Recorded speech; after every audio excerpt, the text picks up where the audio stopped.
We love fascinating archaeological discoveries. We know you love them too. You wouldn't be a visitor to our channel if you weren't. Bringing you the very best of fascinating discoveries made by archaeologists all over the world is what we do best here, and we're going to do it again in this video.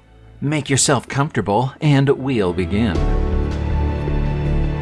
In September 2021, Turkish archaeologists found a mosaic so significant that they're claiming it as the ancestor of all other Mediterranean mosaics. That's a bold claim, so let's check it out.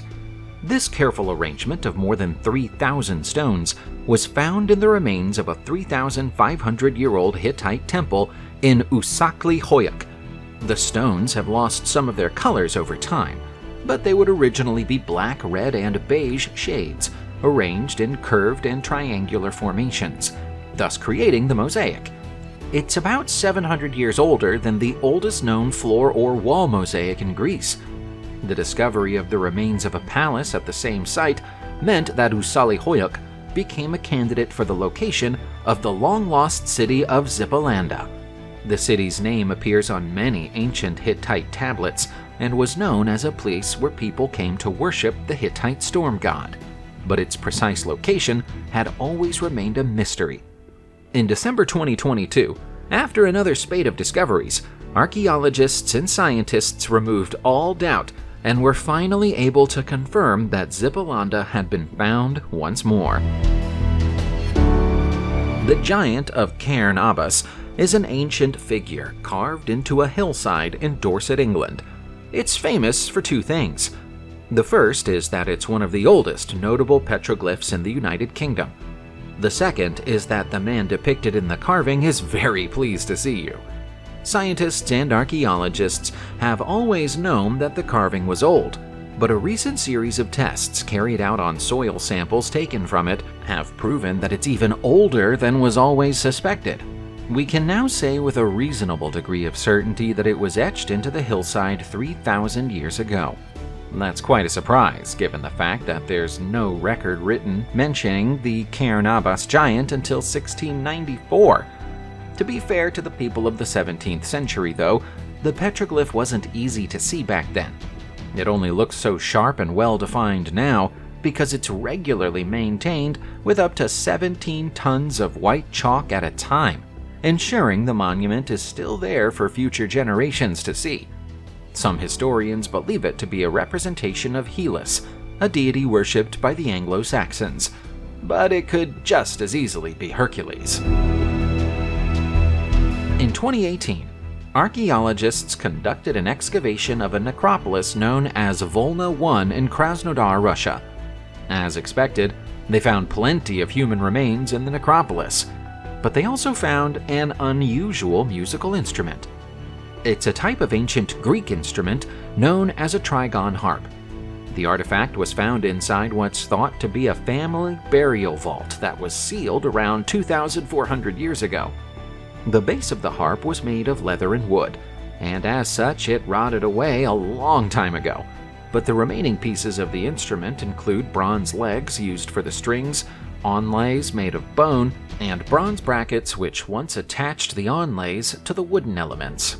This is the second oldest harp ever to be found inside a grave anywhere in the world, and the only one to have been found outside Greece or Italy.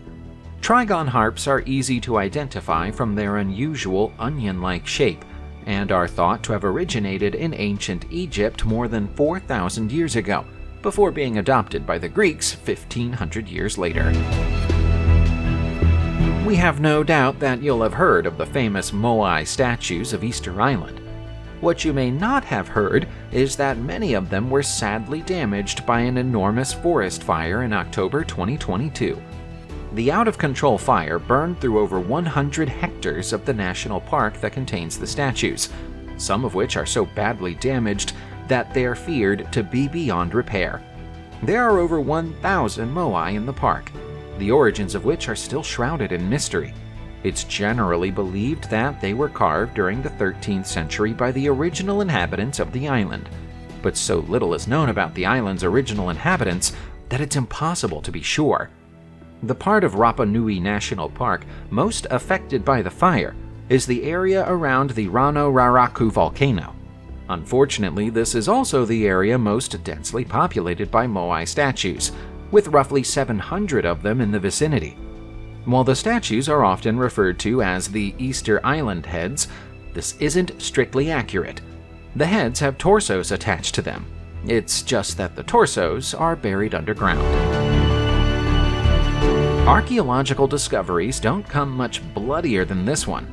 In September 2022, archaeologists discovered 36 headless human bodies at the site of a large Stone Age settlement in Vrabel, western Slovakia. Too much time has passed since these people were killed to determine why it happened, but historians think their deaths might have been part of a primitive cult ceremony. If so, it's a ceremony that happened somewhere around 7,250 years ago. The remains of the victims were found in a ditch close to one of the entrances to the settlement. To make matters worse, almost all of the victims were juveniles. The full history of this settlement is unknown, but its size makes it unusual. With a total area of 20 hectares, it's larger than both Troy and Mycenae, both of which were founded and populated at around the same time. Experts think that around 1,000 people lived here during the town's peak era, and have expressed surprise that the buildings were intelligently positioned around streets in a design not unlike modern city planning. These people were clearly intelligent and sophisticated, but they were also clearly brutal. If you want to find the most awe-inspiring ancient monument in Istanbul, you'll have to look underneath the ground. That's where you'll find the Basilica Cistern, which is also known as Yerebatan Saria, which loosely translates into English as the Sunken Palace. This incredible architectural marvel is a leftover from the days of the Byzantine Empire. The cisterns was built in the year 532 by Justinian I, the Byzantine emperor, using materials scavenged from earlier Roman buildings, and has stayed intact despite centuries of earthquakes that have destroyed buildings that were far newer. Justinian ordered it to be built in the aftermath of the Nika revolt in Constantinople, which had left 30,000 people dead and destroyed much of the old city. Now, as was the case all those years ago, fish swim in the artificial lake at the cistern's basin. The most mysterious features to be found here are the Gorgon heads, one of which has been placed sideways and the other upside down. If it was an attempt at symbolism, its meaning has been lost to time. Legend has it that the sarcophagus of Medusa herself was found in the cistern by Sultan Abdul Hamid II in the late 19th century. But come on, that would be ridiculous. Nick Burston is an amateur metal detectorist from Burston, England, and has been partaking in his chosen hobby for years. Never before in his life has he found anything like he did in December 2021. That day, he thought he'd found a metal milk bottle top in a field. He nearly threw it away before he realized it was made of gold. That prompted Nick to take it to an expert, where he was told that his discovery is an ancient Roman gold earring. It's fairly battered, and there's a piece of it missing, but it's still considered a significant enough find for the coroner to classify it as treasure, for which Nick will be paid a finder's fee. Even in its damaged state, you can still see the earring's suspension loop, which has a tiny cross underneath it. There's also a faint impression of a laurel wreath surrounding an eagle on one side of the earring. It's made of 2 discs of gold soldered together, and would have had another object suspended from its second loop. While Roman men did wear earrings, the style of this one suggests it's likely to have been owned by a woman. Next, we go to France for a discovery that was confirmed on Christmas Eve 2022. It's a prehistoric necropolis in Aubagne, which is in the southeast of the country. Research is ongoing, but archaeologists believe the necropolis was in use between 2,600 and 2,900 years ago. A whole host of discoveries has been made within the necropolis, but the one that's got the experts most excited is an individual who was found covered in copper jewelry, including a copper alloy bracelet and a twisted copper necklace. They also went to their eternal rest with a pearl and stone jewel affixed to an item of clothing on their left shoulder. although all that remains today is the jewel. The clothing rotted away a very long time ago. In addition, they have 3 bangles on each of their ankles, 3 toe rings, a copper brooch, and a sizable ceramic urn. 10 burials have thus far been identified at the necropolis, but the other 9 are nowhere near as grand as this one. It's probably safe to assume that this person was the leader of this as-yet unknown community. Old coins are found all over the world every day, and don't usually make for good discovery stories. There are exceptions to that statement though, and here is one of them. It's a massive hoard of bronze coins weighing 1.5 tons, and it was found in the Chinese village of Shuangdun, Jiangsu province in December 2022. All of the coins were minted within 100 years of each other, beginning in the late Tang Dynasty era of the 9th century and ending in the Song Dynasty era of the 10th. At the time of their discovery, the coins were still held together by straw ropes passed through the holes in the center and arranged in neat piles. It's clear that the act of burial was deliberate and was probably intended as a means of safeguarding the hoard. For whatever reason, nobody ever returned and dug the coins back up again. There was a battle between Song and Jin troops close to the site of this discovery in the 10th century, so archaeologists have speculated that there was once a military camp here, and that the coins were the wages of soldiers. Why settle for 1 Bronze Age hoard when you can have 2, baby?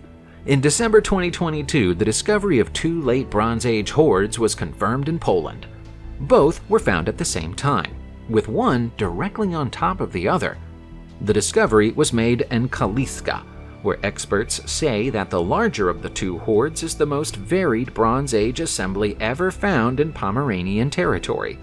It's around 3,000 years old. While the discovery was confirmed in late 2022, it was actually made far earlier.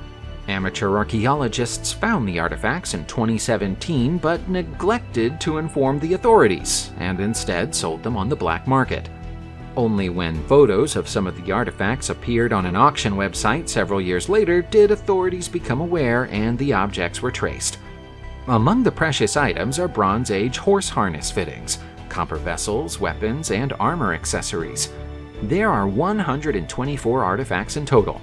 The 2 metal detectorists who made the initial discovery have since been convicted of criminal charges, as has the landowner who helped them to cover up the find. Fashion is fickle. What's in fashion now will go out of fashion at some point within the next few years, and then come back into fashion again a few decades from now. This pattern has repeated itself since the moment humans realized that they could wear clothes as a means of self-expression, rather than purely for protection and warmth. We can see that in the clothes of the Egtved girl. She died during the Bronze Age, but her clothes aren't all that dissimilar to what a girl of her age might wear today. Egtved girl was buried in Denmark, but was probably born in Germany. She was probably around 17 years old when she passed away, and was buried in a woolen t-shirt shaped garment with a corduroy skirt and a belt with a large accessory buckle. Presumably, this is how every fashion-conscious girl dressed 2,390 years ago. Her name comes from the Danish village where her remains were found in 1921. The symbol of the sun on her belt buckle is probably significant. It had religious connotations to the Danes of this era, and so despite her tender age, it's not impossible that this girl was a priest, or perhaps even a local ruler of some description. The Japanese word haniwa means circle of clay, and is used to describe a specific type of terracotta cylinder statue ornament that the ancient occupants of Japan were fond of making between the 3rd and 6th centuries. Most often, haniwa were used to mark the borders of Japanese burial grounds reserved for the elite of Japanese society. On rare occasions, haniwa were made of wood rather than clay, and in December 2022, the discovery of an enormous wooden haniwa was confirmed among the Motsu Furuichi Kofun group of burial mounds in the west of the country. The area is a UNESCO World Heritage Site. Standing just over 11 feet tall, this is the largest wooden haniwa ever to be found in the country. The artifact was found when archaeologists excavated a former moat around the Minagazuka Kofun tomb, which was created during the 5th century. It's made of koyamaki, which is a kind of Japanese pine that was favored by people who held power in Japan at the time. That suggests the occupant of the tomb held a high position within the society of the time, and may even have been a ruler. But sadly, there's no trace of their name to be found. Subscribe to the channel, turn on the notification bell, and enjoy watching new videos on my channel. Thanks for watching, and see you soon!